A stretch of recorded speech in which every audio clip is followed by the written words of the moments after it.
ngayon mga giliw naming tagapakinig, narito na ang isa na namang kwento na pinamagatang Multo sa pakikipagsapalaran ni Kapitan Karyong!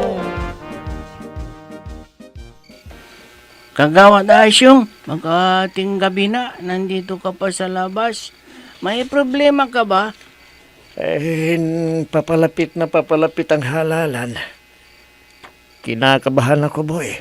Bakit ka naman kakabahan, kagawad? Malakas naman si dating Vice Mayor Tim Brosio. Alam mo, boy, katatapos lang ng isinagawang survey at ang resulta ay 10% lang ang nakuha ni dating Vice Mayor Tim Brosio. 5% lang hindi nakapag-isip kung sino ang nakuha ni dating Vice Mayor Tim Brosio. 5% nang hindi na o hindi pa nakapag-isip kung sino ang ibubutaw. At yung 85% pabor kay Agaton. Ano? Totoo kaya yan, kagawad? Baka fake news lang yan. Naglilima na ang mga fake news ngayon. Anong fake news? Hindi, boy. Kasama ko sa mga nag-survey at yun talagang resulta. Kaya kinakabahan ako. Baka matalo si Sir Timprosio. Masisirang pangarap ko. Dahil kung matatalo siya, sinong susuporta sa akin sa darating na halalang pambarangay? Ha? Pag ganon, hindi na rin matutupad ang pangarap kong maging Chief CBO ng barangay. Oo, boy. Kaya tulungan niyo ako ni Bunjing na mag-isip. Bay talagang kinakabahan na ako. Baka nagkamali sila sa pagsasurvey. Anong nagkamali na sinasabi mo? Kasama nga ako eh. Katunayan, nandaya pa kami. Kung tutusin 5% lang ang nakuha ni Sir Timprosio. Pero ang inireport namin sa kanya ay 10% para hindi naman masyadong masaktan. Ano ngayon ang plano ni dating Vice Mayor Tim Brosio? Wala pa. Hindi pa raw siya nakapag-isip. At ang isa pang pinangangambahan ko ay nako. Ay ano, kagawad, bakit hindi mo ituloy ang gusto mong sabihin? Baka utusan tayo na patayin si Vice Mayor Agaton. Kagawad Asyong?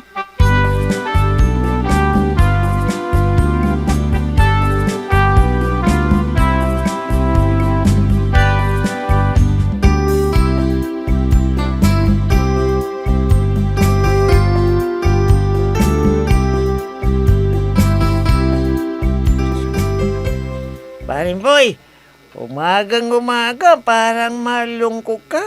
May problema ka ba? Ay, oo, pare Bunjing. Kinakabahan ako. Bakit ka naman kinakabahan, pare? Bakit? Nag-date ba kayo ng jowa mo tapos kinakabahan ka na? Baka magbungang ginawa ninyo? Ay, tanga. Pareho lang tayong wala pang jowa. Ayaw ko munang isipin yung panliligaw na yan. Nako, pare. Huwag ka nga magkaila. Buti sana kung hindi ko alam na crush mo si Aling Ijang. Ano? Uy, Bunjing huwag mo nga sabihin yan. Baka may makarinig at isipin nilang totoo. Walang katotohanan yan. Ang kunat-kunat ng balat ng matandang yun. Baka ikaw ang may crush sa kanya. Aminin mo na kasi, pare. Halatang-halata naman eh. Tuwing dumadaan tayo sa tindahan nila sumisilip ka. Tinititigan mo si Aling Ijang at kung makikita mo na si kinikilig ka. May tumigil ka, Bunjing Sinabi na sa'yo hindi totoo yan. Kung hindi totoo, bakit ganyan ang insura mo? Kasi Bunjing, malapit na ang halalan. at tagilid daw si Sir Temprosyo. At baka si Vice Mayor Agaton pa rin ang mananalong Vice Mayor. Siyempre, mabibigbo tayo sa ating pangarap. Ganun ba, pare? Akala ko iniisip mo si Aling Ijang eh. Ay, tanga. Hindi pare Bunjing.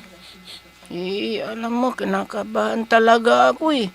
Dahil lang sabi ni Kagawad Asyong, hindi raw matanggap ni Sir Temprosyo kung matatalo siya.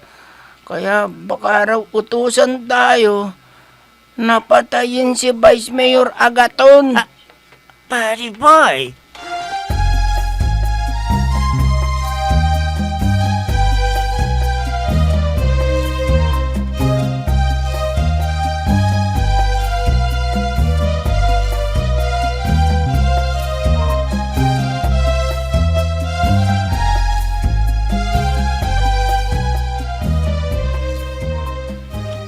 Ay, kuya, mukhang masaya ka yata. Siguro, naka-score ka na naman kay Melinda, ano? Punyang, huwag kang magsalita ng ganyan. Baka may makarinig at isipin nilang totoo. At baka iparating kay Dandoy, delikado. Nako, kuya, huwag mo nagang lukuhin ang sarili mo. Aminin mo na kasi na type mo na rin siya. Tumigil ka ka, Punyang! Ah, Walang katotohanan niyang sinasabi mo. Itinuring ko lang na parang pamangkin. At ganoon din siya. Itinuring niya akong parang tunay na tsuhin. nako, kuya, napakasinungaling mo talaga. Marami ka ng kasalanan. Hindi mo ba alam na malas yan? Mamaya, mamalasin ka, matatalo ka. Anong matatalo? Hindi. Ha? Hindi mo ba napapansin na masayang-masaya ako ngayon? Tulad ng sinabi ko, masaya ka dahil naka-score ka kay Melinda. Kahit tanga, hindi. Kaya masaya ako, ha? Dahil siguradong mananalo na naman ako bilang Vice Mayor ng ating bayan. Kaya ikaw, Punyang, ha? Magbago ka na. Kundi mapapatay na kitang malas ka. Kuya!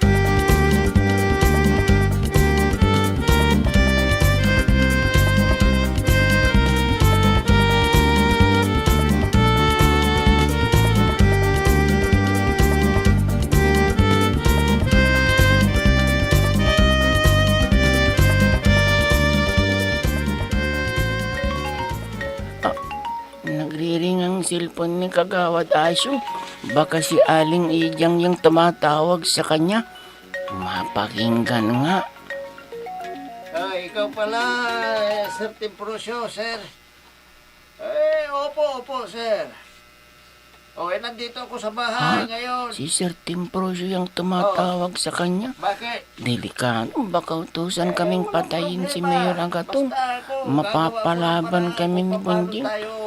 Puti sana kung matalino ang kasama ko. Survey. Kinakabahan na rin ako. Mahirap kasing kasama ang bobo. Nandito pa sila, lagi po silang nakahanda kahit anong oras. Kapag kailangan ninyo ang serbisyo nila. Sir Temprosyo. Sige. Sige po. Bye. Kangkawad, sino yung tumawag sa'yo? Ay nako, si dating Vice Mayor Temprosyo, yun boy. At kailangan daw ang serbisyo ninyo. Kaya humanda kayo. Pinapatawag kayo sa opisina niya. Kaya magbihis na kayo at pupunta tayo kaagad doon para makausap kayo, ha? Pupunta tayo sa kanyang kagawad? Boy. Kaya dalian ninyong magbihas, ha? At pagkatapos ninyo, alis na tayo kaagad, ha? Sige. Magbihis na kayo. Ito na yung pinangangambahan ko. Baka mamaya pumalapag kami. Kami ang papatayin. Dating sundalo pa naman siya. Ay, boy. Bakit ganyan ang itsura mo? Ano ba naman ang problema mo? Si Aling Ijang na naman? Bakit? May kaliba ka na ba sa kanya? Psst! Pare Bunjing, kang masyadong maingay. Dumating na ang pinangangambahan ko. Ha? Pinangangambahan? Ano pare? Na baka maunahan ka ng kariban mo kay Aling Ijang? Ay, tanga, hindi. Eh, pare, pinapatawag daw tayo ni Sir Eh? Timprosyo at may ipapapatay siya sa atin. May ipapapatay siya sa atin? Sino pare? Sino? Hindi ko alam, pare. Basta magbihis ka na dahil kakausapin daw tayo ni Sir Timprosyo. Bilisan mo na, pare. Naku, pinakabahan na talaga ako. Baka dito na tayo madidisgrasya. Kung hindi tayo ang makapatay, tayo ang mamamatay.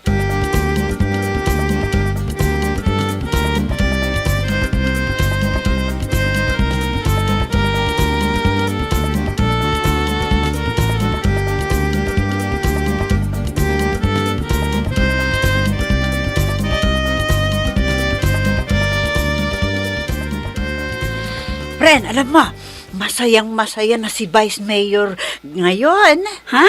Bakit? Ay, biruin mo, nagpasurvey na naman pala ang kampo ni dating Vice Mayor Timprosyo kung sino ang malakas na kandidato para sa pagka-Vice Mayor. Ay naku, malungkot sila at kinakabahan na sila, friend. Ha? Bakit? Ano bang resulta ng survey? Biruin mo ha, ang nakuha lang ni Vice Mayor Timprosyo, 10%. Samantalang si Vice Mayor Agaton, naka 85%. At yung 5% na natitira, hindi pa napagdesisyonan kung sino ang ibubuto nilang Vice Mayor. Ha? Ganyan na rin yung nakaraang resulta ng survey nila. Kung ganoon, makakatulog na uli ng mahimbing si Vice Mayor Agaton. At sila Kagawad Asyong at Kagawad Adong naman ngayon ang mamumroblema. Oo, Pini. Dahil alam na nilang matatalo na uli ang kandidatong sinusuportahan nila. Ay, mawawalan na rin ang kayabangan ni Kagawad Asyong. Totoo yan, friend. Magwawakas na rin ang mga maliligayang araw nila. At tayo na naman uli ang hahalakhak. Ay, oo, sa atin ang muling-muling halak. Oo, friend!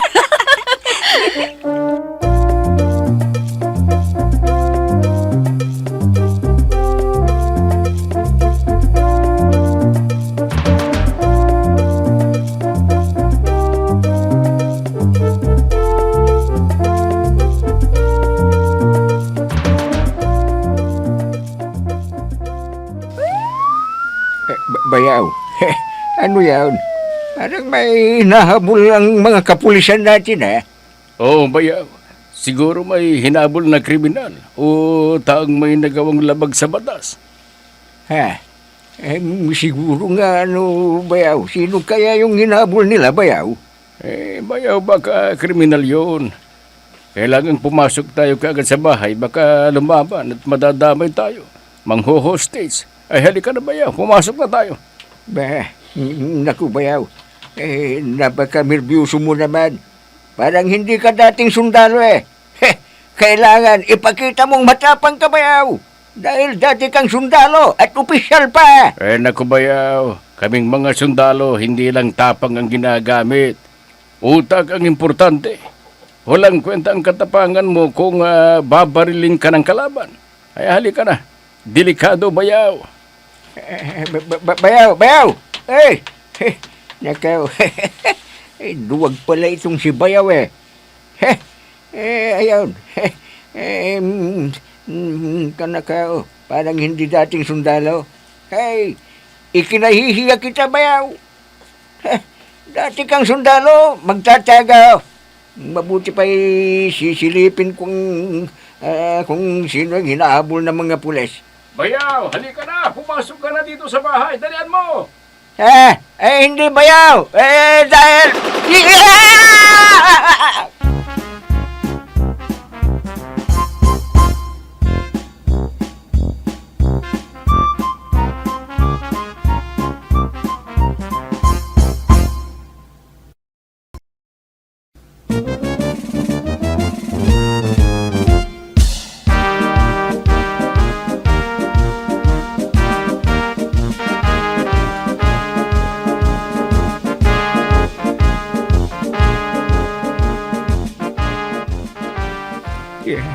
sinasabi ko na nga ba eh.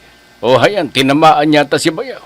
Bayaw, tulungan mo ako. Isugod mo ako sa ospital, Bayaw. Tulungan mo ako. Mamamatay ako yung Bayaw. Mamamatay na ako. Saan kaya ang tama ni Bayaw? Naka- Sisilip ako sa bintana, baka nandyan pa yung bumaril. Bayaw, Wala na. tulungan mo ako. Tutulungan ko si Bayaw. Malaki yata ang tama niya. Bayaw, Bayaw! Saan ang tama mo? Bayaw, parang nararamdaman kong sinamahan yata ako sa tiyan.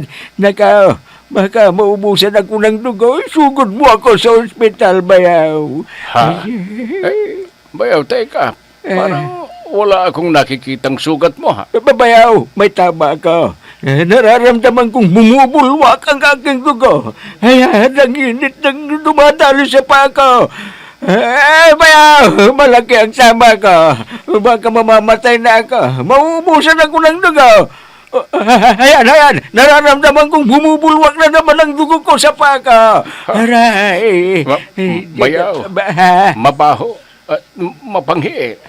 Teka, hindi dugo ang bumubulwak sa paa mo, ha? Bayaw. Kung hindi dugo, ano yan, Bayaw? Ang init Bayaw. Ang laki ng buta sa tiyan mo. Lumabas ang kinain mong durian. Nakita mong kinain kong durian na galing sa Davao. Bayaw, ayaw ko pang mamatay, Bayaw. Isugod mo ka sa punerarya. Sa ospital. Bayaw! Ay, nako. Naniwala ka naman sa sinabi ko. Binibiro lang kita. Bayaw, bumangon ka na. Baka bumalik na yung naghuhuramentado at mapapatay ka na ng tuluyan.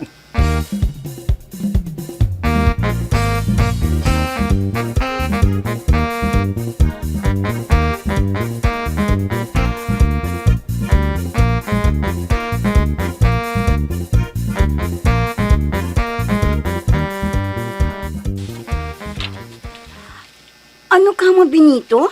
Si Kapitan, nervyos? Bakit? Anong nangyari sa kanya? Narinig mo ba yung putok ng armalite kanina, Pining? Ha? Oo. Pulis yata ang nagpaputok kanina eh. May hinabol daw na wanted. Ay, Pining.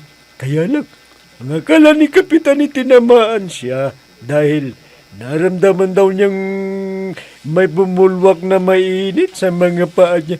Yun pala, nakapupuna at nakaihi na siya sa nervyos. Naku, nawalan siya ng malay. Buti na lang, hindi inatake. Ay naku, nakakatawa talaga ito si Hoy, Kapitan. Benito huwag mo ngang tawanan si Kapitan. Mamaya, marinig ka. Masususpindi naku. ka. Talagang hindi ko lang mapigilan ang tawa ko. Dahil nakakatawa talaga ang nangyari. Tama na, Benito. Sa halip na maawa ka sa kanya, pinagtatawa na Ay, ba? talagang nakakatawa. Sino yung sinabi mo nakakatawa, Benita? Ay, nako, si Kapitan Karyong. Nakakatawa. Nervyoso pala si Kapitan. Ay, nako, si tama Kapitan na. talaga, oo. Talagang hindi ko mapipigilan ng tumawa, Pining. Nakakatawa talaga si Kapitan. Nervyos siya. Nervyosa. Sino, Benita? Si Kapitan! No, si Kapitan yung nasa lupod mo. Tumigil ka na. Tumigil ka. Ikaw ang tumigil. Nakakatawa si Kapitan talaga. Tama na. Si Kapitan?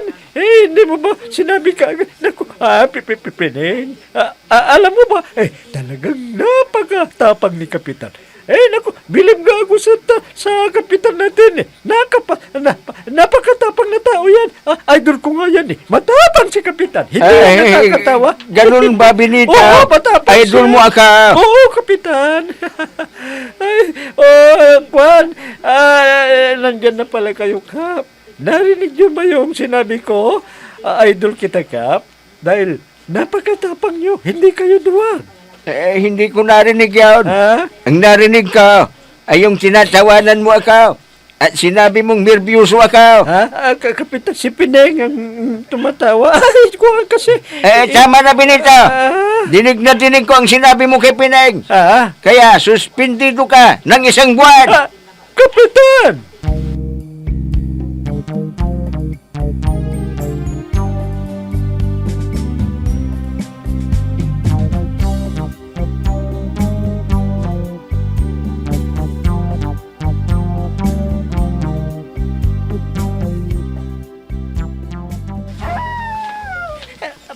pare boy. Ang dilim-dilim dito sa kinaroroonan natin. Baka may multo sa bahay na ito. Matagal ng panahon na walang nakatira dito. Kanino ba bahay ito, boy? Tatago ako. Bahay ito ni Don Mariano Abindano San Diego Ha? at Doña Maria Yap. Ipinatayo daw ito noong 17 siglo o kaya 17th century. Ibig ba sabihin, boy, matagal ng patay ang may-ari ng bahay na ito? Oo naman, mahigit mag-aapat na raang taon na. Ganun ba? Naku pare, bakit tayo pinapunta dito ni Settembrosio? Anong gagawin natin dito?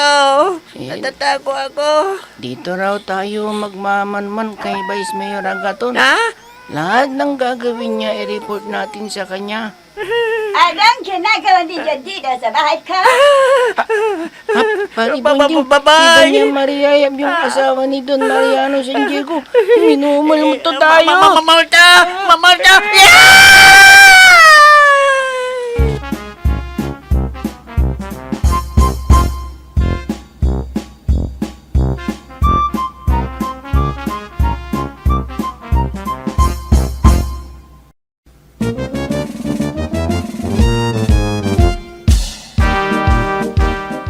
Sino kaya si Doña Maria Yap? Mga giliw naming tagapakinig, abangan ang susunod ng kabanata ng ating kwento na pinamagatang Multo sa pakikipagsapalaran ni Kapitan Karyong! Mga nagbibigay buhay sa ating dula ay sina Mayra Abrihal Narnola, Susan Malikdam, Robert De Guzman, Amit Diaz, Oscar Ora, Jun Cabato, Technical Supervision at sa musika ni Oscar Ora, nilapatan ng tunog ni Robert De Guzman, mula sa panulat at direksyon ni Oscar Ora, Kapitan Karyong! Inihahandog sa inyo ng F3 Recording Studio para sa pambansang radyo ng Pilipinas, Bombo Radio Philippines!